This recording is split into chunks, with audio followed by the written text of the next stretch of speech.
성경에서 말하는 복은 한 가지라고 그랬어요. 그 한 가지가 무슨 복이라고 그랬죠? 예수님이 복이라고 그랬어요. 그래서 예수 믿는 사람은 복 받는 사람이고요, 예수 안 믿는 사람은 복을 받지 못한 사람이에요. 천하를 가졌어도 예수님이 그 마음이 없다면 다 풀의 꽃 하나 들고 자랑하는 거예요. 그러나 예수 믿는 사람은 모든 복을 다 받았어요. 내 상황과 처지가 어떠하든지 간에 예수 모신 사람은 복 받은 사람이에요. 그래서 복과 저주는 하나, 예수로 나뉘어지는 거예요. 그래서 구약의 여러 가지 모양으로 복을 이야기했지만 결국은 하나예요. 예수 믿었느냐. 오늘 예수를 믿고 주님 앞에 나온 여러분들에게 하나님의 큰 은혜와 축복이 넘칠 줄로 믿습니다. 복 받은 사람이에요. 오늘 주님 앞에 나왔다는 것은 복 받았다는 뜻이에요. 또 아직까지 내가 주님을 만나지 못했어요 하더라도 곧 만나게 될 거예요. 말씀을 잘 듣고요, 따라오기만 하면 반드시 주님을 영접하고 그리고 주님 때문에 복된 삶을 살게 될 것입니다. 그래서 예수 믿는 사람 복된 사람이다. 그리고 그 복된 사람은 어떤 길을 가는 사람이냐, 어떤 성품을 가진 사람이냐 하는 것이 오늘 팔복의 내용인 것입니다. 그래서 이 팔복은 뭐냐면, 다른 말로 얘기하면 천국 누리는 법, 이렇게 말로 바꿔도 돼요. 천국 누리는 법. 아니, 복 받았으면요 천국을 누려야지. 죽은 다음에 천국 갈 겁니다, 이게 아니라 여기서도 천국을 누려야죠. 그래서 심령이 가난한 자는 복이 있나니 천국이 저희 것이며, 애통하는 자는 복이 있나니 위로를 받을 것이며, 온유한 자는 복이 있나니 땅을 기업으로 받을 것이며. 이 뒤에 있는 것은 다 뭐냐면 천국을 누린다는 뜻이에요. 심령이 가난한 자는 천국을 누리고, 애통하는 자는 또한 천국을 누리고, 온유한 자도 천국을 누리고, 의에 줄이고 목마른 자로 천국을 누리고. 하여간 누림이 중요해요. 신앙생활하면서 예수 믿으면서 천국 못 누리면 얼마나 불쌍해요. 교회 다닌다고 그러는데요, 마음에 기쁨도 없고 평안함도 없고 그리고 행복함도 없고 감사도 없고 그냥 원망만 가득 차고 의심만 가득 차고 뭐 그래요. 예수를 믿으면, 예수님이 내 안에 계시면 천국이 돼야지. 예수님이 나를 다스리는데 천국이 돼야 되지 않겠어요? 그래서 이 팔복은 천국 누리는 비결, 이렇게 말해도 과언이 아니에요. 자, 그러면 오늘 세 가지를 생각해 보겠습니다. 자, 첫 번째, 심령이 가난하면 천국이 그들의 것이래요. 천국 누리면서 산다는 얘기예요. 심령의 가난함. 자, 이 심령의 가난함이 뭐냐면 가난한 거예요. 아무것도 없다는 거예요. 부족하다는 거예요. 그래서 너무 가난해서 부족해서 나 왜 이렇게 가난하지? 그 가난함을 느끼는 마음인데, 물질적 가난이 아니라 영적인 가난함, 마음의 가난함을 느끼는 마음이다 하는 거예요. 이 가난한 마음은 언제 우리들이 갖게 되냐면 하나님을 만날 때 갖게 되는 마음이에요.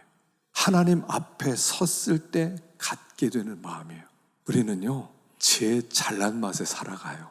그냥 우리가 살아가면서 그래도 난 이렇게 살아가, 난 이런 멋으로 살아가, 이런 맛으로 살아가, 나는 이런 자랑거리를 가지고 살아가요. 그러다가 하나님을 딱 만나는 순간에, 하나님 앞에 딱 서는 순간에 내가 가진 것이 하나님 앞에 아무런 가치가 없다는 것을 발견하게 될 때 느끼는 마음이에요. 내가 촛불을 들고 있어요. 나는 이 촛불 가지고 살아. 난 촛불이 있지. 난 밝아. 난 니네들 촛불보다 훨씬 더 커. 나는 촛불을 가지고 살고 있지 라고 생각했어요. 근데 태양 같은 하나님 앞에 서는 순간 고꾸라지는 거예요. 그게 가난함이에요. 내가 하나님 앞에 뭐 좀 갖고 있다고 생각하고 다른 사람과 비교해서 내가 저 사람보다 의롭습니다, 저 사람보다 내가 잘 살고 있습니다, 저 사람보다 잘났습니다 그랬는데, 하나님을 만나는 순간 차원이 다른 분을 만난 거예요. 사람은 다 거기서 거기잖아요. 도토로 기적이에요. 너나 나나 비슷해요. 네가 의로나 내가 좀 죄나, 여러분 사람은요 비슷해요. 근데 하나님 앞에 서는 순간 고꾸라지는 거예요. 저는 이 바울이 막 다메섹 도상에 예수 믿는 사람 잡으러 말을 타고 막 가다가 햇빛보다 더 강한 광채를 만나는 순간 꼬꾸라지는 거예요. 나는 의롭다고 생각했어요. 안 믿는 사람 저것들 다 이단이라고 생각했어요. 율법을 다 어긴다고 생각해서 저것들은 잡아서 쫓아내고 재산 빼앗고 가족들을 뿔뿔이 흩어지게 만들어야 된다고 생각했어요. 강력한 빛이 비춰지는데 눈을 못 뜨겠어요. 이게 가난함이에요. 그 처음에 예수를 만나면 이게 생겨요. 주님을 만난 사람은요, 내가 얼마나 의로운 줄 아십니까? 이런 게 없어져요. 내가 잘 살아는 줄 아십니까? 이런 게 없어져요. 아직까지 내 알량한 뭐 하나 가지고 있다면 아직 빛을 만나지 못했어요. 베드로가 처음 예수님을 만났죠. 예수님이 참 훌륭한 분이세요. 말씀도 잘 전하시고요. 바리새인과 다른 말씀을 전하는 거예요. 훌륭한 분이다 생각했어요. 그리고 그날도 열심히 고기 잡다가 고기 한 마리도 못 잡고 해변가에 앉아서 예수님 말씀 들었는데 예수님이 베드로에게 베드로야 너 이제 바다 깊은 데로 와서 그물을 한번 내려봐라. 저쪽에다 그물 내려봐. 그랬어요. 그러니까 베드로가 사실 좀 짜증이 났죠. 그물도 다 씻었고 이제 들어가 쉬려고 하는데 그물 한 번 더 내리래요. 그래서 예수님 제가요 오늘 종일 수고했거든요. 근데요 고기 한 마리도 못 잡았어요. 선생님이 말씀하니까 제가 선생님 체면 봐서 한번 내려볼게요. 그리고 나서 주님이 말하는 곳에 그물을 딱 내렸더니 찢어질 만큼 고기가 잡히는 거예요. 자기 혼자 안 되니까 다른 배를 불러다가 2배 가득 차게 고기를 잡아요. 그리고 예수님 앞에 베드로가 엎드립니다. 그리고 하나는 고백해요. 예수님, 나 죄인이에요. 나 가까이 있으면 안 돼요. 떠나세요. 이게 가난함이에요. 이제까지는 예수님 훌륭한 분이었어요. 랍비였어요. 아주 똑똑한 분이었어요. 아주 좋은 교훈을 주었어요. 훌륭한 분이에요. 근데 고기를 잡는 순간 이분은 하나님이세요. 물속을 훤히 꿰뚫어 보면서 고기가 어디 있는지 아시는 분이라면 저분은 내 속도 꿰뚫어 보실 것이다. 나는 그 하나님 앞에 내놓을 게 없다. 나는 그 하나님 앞에 숨길 게 없다. 주님 떠나세요. 나 죽을 것 같아요. 이 마음을 똑같이 느낀 사람이 이사야 선지자예요. 하나님을 만났을 때 똑같은 마음을 품어요. 베드로가 하나님이신 예수님을 만나는 순간 꼬꾸라지는 거예요. 그냥 예수님 보고 예수님 고기 잘 잡네요. 우리 같이 동업하고 싶다 이런 게 아니에요. 이분 하나님이세요. 이사야 왕족이에요. 왕족 선지자예요. 왕과 만나서 서로 교제하는 사람이에요. 어느 날 우시아 왕이 죽어요. 나라를 걱정합니다. 그리고 늘 들어갔던 성전 거기 앉아서 기도해야 되겠다고 딱 기도하는데 갑자기 환상 가운데 하나님이 보좌에 계신 게 갑자기 눈에 보이는 거예요. 천사들이 날아다니면서 하나님을 찬양하는 소리를 들은 거예요. 강력한 하나님의 영광 앞에 꼬꾸라지는 거예요. 화로다 나여 망하게 되었도다. 이게 가난함이에요. 나는 의롭다고 생각해서 난 선지자예요. 백성들을 사는 걸 보고 정말 악하게 사는 걸 보고 답답했어요. 아니 이 백성 말이 이렇게 악해? 그런데 하나님 앞에 나를 보는 순간 나는 설 수 없는 죄인이라는 것을 깨닫게 되는 거예요. 이것이 심령의 가난함이에요. 하긴 주님을 만나면 마음 자세가 꼬꾸라지는 거예요. 그리고 그 태양 앞에 내가 가진 촛불은 빛도 아니라는 거예요. 하나님 앞에 나는 뭐를 좀 내놓을 수 있을 것 같았고 내가 하나님 앞에 자랑거리가 있었고 다른 사람보다 내가 뛰어나고 나는 훌륭하다가 생각했어요. 근데 하나님을 만나는 순간에 나는 설 수 없는 죄인이고 아무것도 가진 게 없고 내가 했다고 하는 모든 것들은 하나님 앞에 내놓을 수 없는 더러운 옷과 같다는 것을 깨닫는 순간 나는 저주받은 자이다. 나는 망할 자다라고 고백하게 되는 것, 심령의 가난함이에요. 이건 다른 얘기로 하면요, 하나님을 만나야만 갖게 되는 마음이에요. 그래서 구약에서는요, 왕들을 평가할 때는 한마디로만 평가해요. 그 왕이 이런 일을 했다 저런 일을 했다 하나님 그런 걸 안 봐요. 한 가지 마음만 봐요. 그는 여호와 보시기에 정직했다. 이걸로 끝내요. 어떤 사람이 악했다 할 때 그는 여호와 보시기에 정직하지 않았다. 그래서 내가 제거했다. 이렇게 말씀하세요. 심령의 가난함은 언제 알 수 있냐면, 언제 갖게 되는 마음이냐면 하나님 앞에 서 있을 때예요. 그러니까 하나님을 만나보지 못한 사람은 이게 무슨 뜻인지도 몰라요. 하나님 앞에 나는 아무것도 아닙니다. 그걸 딱 하나님 앞에 서 있는 순간 알게 되는 거예요. 갖게 되는 마음. 누구든지 그래요. 예수님의 제자 중에 요한은 예수님의 사촌이에요. 그래서 예수님이 참 어린 이 요한을 데리고 다니면서 제자로 삼았고 예수님과 참 친하게 지냈고요. 예수님이 그를 참 이렇게 품어주기도 하고 그랬어요. 근데 그가 70세 되던 해 반모섬에서 이렇게 귀양살이하고 있었죠. 근데 주님의 날, 주일날이에요. 갑자기 승천하신 예수님께서 심판주의 그 모습을 비출 때 이 요한은 이렇게 반응을 합니다. 주님의 심판주의 모습을 보는 순간 꼬꾸라지는 거예요. 죽은 자처럼 숨을 헐떡이고 있는 거예요. 이게 심령의 가난함이에요. 심령의 가난함이란 뭐냐면 이루해적 행동이 아니라는 거예요. 그런데 여기 나온 심령이 가난한 자, 애통한 자, 온유한 자란 다 뭐냐면 지속적인 거예요. 그러니까 이것은 다 뭐냐면 하나님의 임재 앞에 서 있는 자는 이렇게 될 수밖에 없다 하는 거예요. 하나님을 앞에 모시고 살아가는 거예요. 하나님을 내 앞에 모시고 하나님 앞에서 24시간 서 있는 마음이에요. 그게 가난함이에요. 하나님이 내 앞에 없는 사람은, 어리석은 자는 그 마음에 이르기를 하나님은 없다 하는도다. 하나님은 없다 하는도다. 그래서 그들의 행위는 악하고 가증하고 선을 행하는 자가 하나도 없는 거예요. 심령의 가난함. 하나님의 영광 앞에, 태양 앞에 나는 아무것도 아닙니다. 차원이 다른 하나님 앞에 서 있는 자세, 이게 심령의 가난함이에요. 하나님을 항상 앞에 모시라는 거예요. 하나님 앞에 서 있다. 하나님 앞에 서 있다. 그래서 이건 다른 얘기로 하면요, 하나님 앞에서 우리들이 하나님을 경외하는 마음으로 심령이 가난해지는 것은 다른 얘기로는 뭐냐면요, 이게 성령의 충만함이에요. 성령에 충만해지게 되었을 때 그때 내가 아무것도 아니고 주님이 나를 사로잡고 충만하게 성령의 열매를 맺게 되는 마음, 이게 가난한 마음이다 하는 것입니다. 자, 두 번째는 애통하는 마음이에요. 이 팔복을 해석하는 중요한 방법 중에 하나가 혹시 기억하세요? 계단으로 해석하라고 그랬어요. 계단식. 심령의 가난한 자가 애통해질 수 있고, 애통하는 자가 온유해질 수 있고, 온유한 자가 의에 줄이고 목마를 수 있고, 의에 줄이고 목마른 자가 긍휼히 읽을 수 있고, 이 8가지는요 계단이라고 그랬죠. 계단이에요. 그래서 애통이란 뭐냐면 심령이 가난한 자는 반드시 애통하게 되어 있다, 이런 뜻이에요. 예수님을 앞에 모시고 살아가면 가난해져요. 태양빛 앞에 나를 비춰보니까 나는 아무것도 없는 정말 빈털털이에요. 내놓을 게 아무것도 없어요. 하나님 앞에 그 낮아진 마음을 품는 거죠. 근데 그걸로 끝나지 않아요.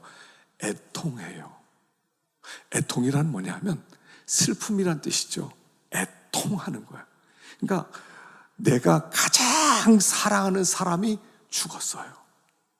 내 가장 사랑하는 아내가 죽었어요. 내가 가장 사랑하는 아들이 죽었어요. 그때 느끼는 쓰리고 아픈 마음, 지쳐지는 마음, 이게 애통이에요. 하나님을 앞에 모시고 하나님 앞에 나를 비춰보니까 내 속에 아무것도 없다는 게 알게 돼요. 와, 나는 진짜 가난하구나. 하나님 앞에 내놓을 게 없구나. 나는 nothing, 아무것도 아니구나. 그런데 보니까 하나님의 영광 앞에 쫙 비춰보니까 내 속에 죄덩어리가 하나 있더라는 거예요. 이 죄덩어리. 그리고 그 죄가 나를 죄를 짓게 만드는 거예요. 이걸 볼 때 아니, 내가 내 속에 이런 죄덩어리가 숨어 있었어? 아니, 내가 어떻게 이런 악을 행할 수가 있지? 하면서 괴로워하는 거예요. 요 24절이 오호라, 아 슬프다, 이 곤고한 몸에서 누가 나를 건져내랴. 이게 애통하는 마음이에요. 내 속을 하나님의 영광의 빛으로 쫙 비춰보니까 내 속에 선이라는 것을 찾아볼 수가 없는 거예요. 그리고 내 안에 악이 하나 도사리고 있는 거예요. 나는 선을 행하기 원하는 마음이 있다고 생각해서 내 선이 있는 줄 알았어요. 근데 도리어 강력한 큰 악이 나를 지배하고 있는 거예요. 그리고 나는 선을 행하고 싶은데 죄가 이리와, 네가 무슨 선을 행해, 따라와. 그리고 결국 죄를 범하게 만들더라는 거예요. 그러면서 나는 원치 않는 죄를 늘 짓고 살아간다는 거예요. 근데 여기서부터 나는 자유케 될 수가 없다는 거예요. 일생 동안 죽을 때까지 난 이렇게 살 수밖에 없는 나를 보면서 난 어떡하지? 내 속에 이런 죄가 도사리고 있었구나. 그래서 나로 하여금 죄를 짓게 만드는구나. 나는 마음뿐이지 선을 행할 수 없구나. 여러분, 사람들이 마음은 다 가지고 있어요. 선하게 살고 싶어요. 말씀대로 살고 싶어요. 순종하고 살고 싶어요. 근데 이 강력한 죄가 쓸데없는 소리만 따라와. 그럼 알았어 하고 따라가더라는 거예요. 결국 악을 만들어내더라는 거예요. 내가 살아있는 동안 나는 사망의 몸 안에 살고 있구나 라를 깨닫게 되는 거예요. 이걸 절실하게 깨달은 사람이 다윗이에요. 다윗 하면 어떤 느낌이 딱 듭니까? 다윗 얼마나 훌륭한 성군입니까? 골리앗과 싸워서 이겼습니다. 물맷돌 5개 가져가서요, 어마어마한 거인을 돌려가지고 쓰러뜨렸단 말입니다. 또 사울의 그 미움을 받아 10년 동안 연단을 받았어요. 그리고 통일 왕국을 이루어서 그는 최초의 통일 왕국의 그런 왕이 됩니다. 사람들이 얼마나 다윗을 칭송했는지를 몰라요. 지금도 다윗은 이스라엘 사람들에게는 그냥 다시 없는 태평성대 시대였던 거예요. 다시 오실 다윗. 그래서 예수님은 다윗을 대표해서 훌륭한 사람이라고 하죠. 다윗 자기도 그렇게 생각했어요. 난 참 훌륭하지. 말은 그렇게 안 했지요. 그런데 바세바 사건이 일어나는 거예요. 자기가 자기 충신 30명에 들어가는 우리아를 죽이고 그의 부인을 차지해요. 그리고 모른 척하고 입을 싹 닫고 있었어요. 나단 선지자가 와서 네가 나쁜 놈이다. 그러니까 하나님 앞에 회개를 하면서 드린 고백이 시편 51편이에요. 무엇을 놀래냐면 하나님 진짜 실수했습니다. 내가 정말 잘못했습니다.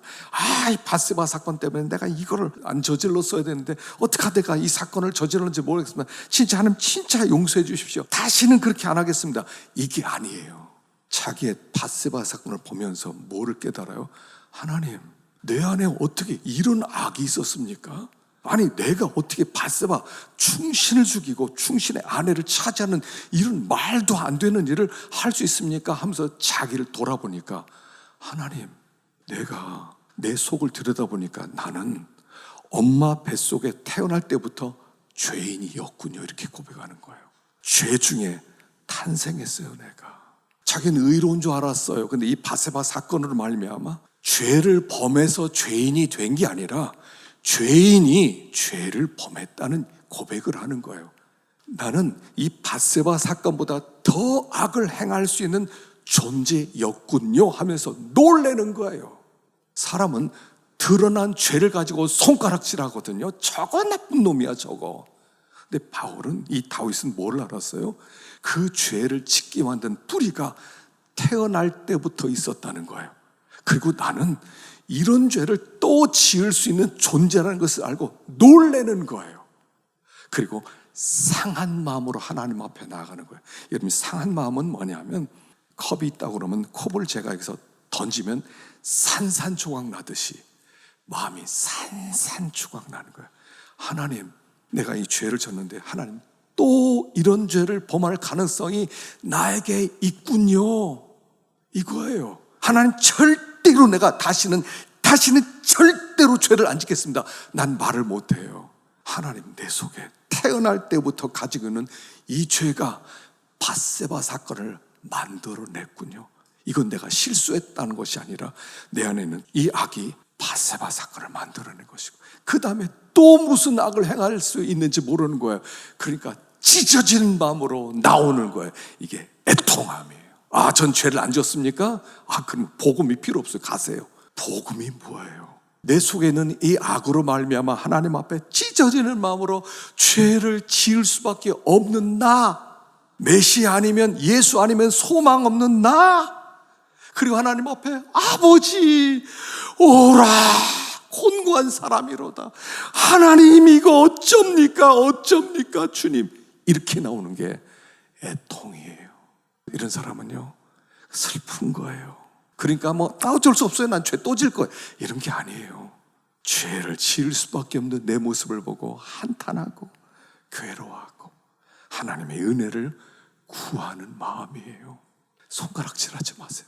세상 바라보면서 사람이 어떻게 사람의 탈을 듣고 짐승처럼 저렇게 살아. 여러분 똑같아요. 나는 그 기회가 안 주어졌어요. 지난주에 말씀드렸죠. 절대 힘을 갖게 되었을 때 변하게 될 내 모습을 생각해 보세요.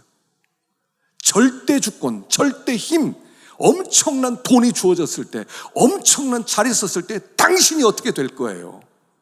그래서 죄가 강력하게 역사하지 않겠어요? 그게 나예요. 하나님 우리 그 죄질 기회 안 줘서 의로운 척하고 살고 있는 거죠. 의로운 척하고 이렇게 점잖게 있는 거죠. 기회만 줘보세요. 그것은 엄청난 죄를 만들어낼 수 있는 거예요. 그게 아픔이에요. 하나님, 나는 왜 이렇습니까? 하나님, 나는 소망이 없습니다. 아버지, 아픕니다. 하나님을 기쁘시게 하지 못하는 나를 바라보면서 아픕니다. 오라, 나는 곤고한 사람이로다.